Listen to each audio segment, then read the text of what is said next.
What is going on, fellow coin collectors? All right, I have something a little different for you guys today, but this is something that is definitely right up my alley. Most of you probably don't know, but I'm a huge fan of boxing history.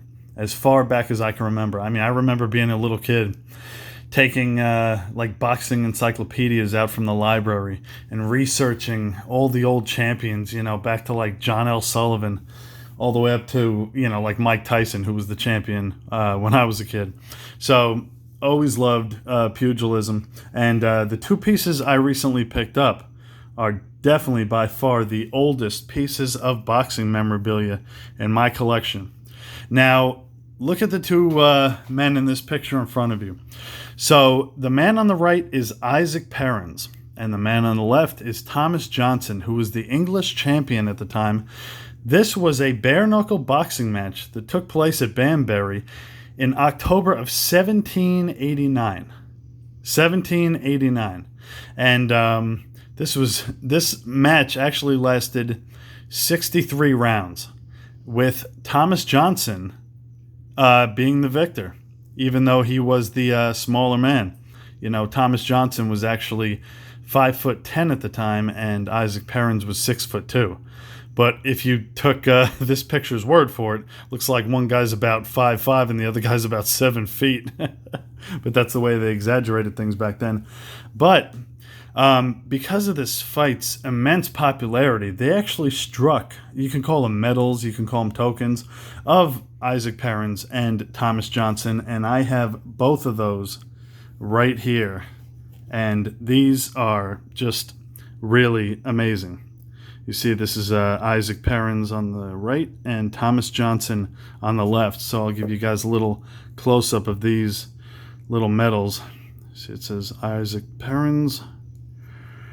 And then on the reverse, we see Bella Horrida Bella, which means war, horrid war.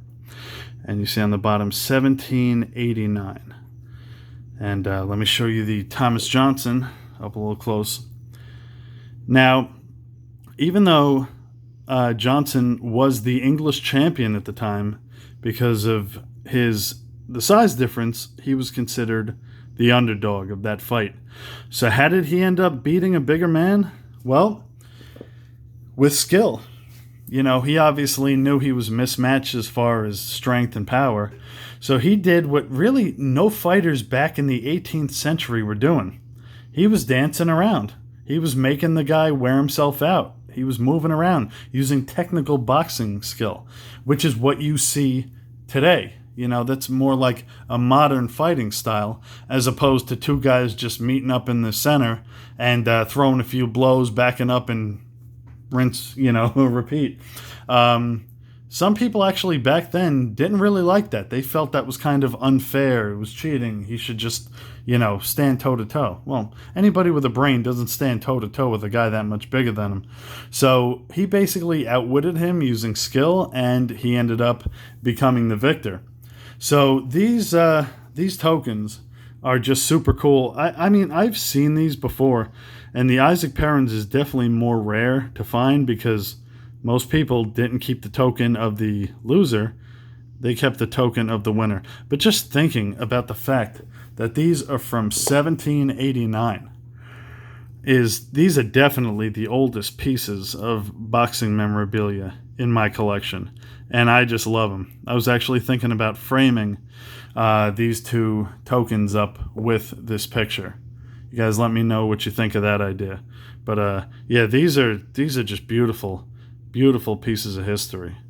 Thinking about how long ago that fight took place. And the fact that, people are still talking about it to this day is really amazing.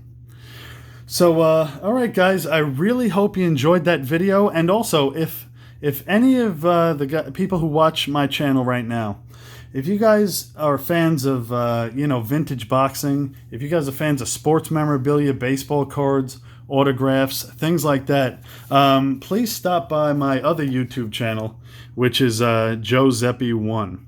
Leave that up there for a second, but I've had that channel for a long time, and majority of it is baseball and boxing memorabilia, and some other cool stuff. So like I said, if you guys are into this kind of stuff, please check out my other channel. So, all right, YouTube. Hope you enjoyed this video, and as always, I will see you guys next time.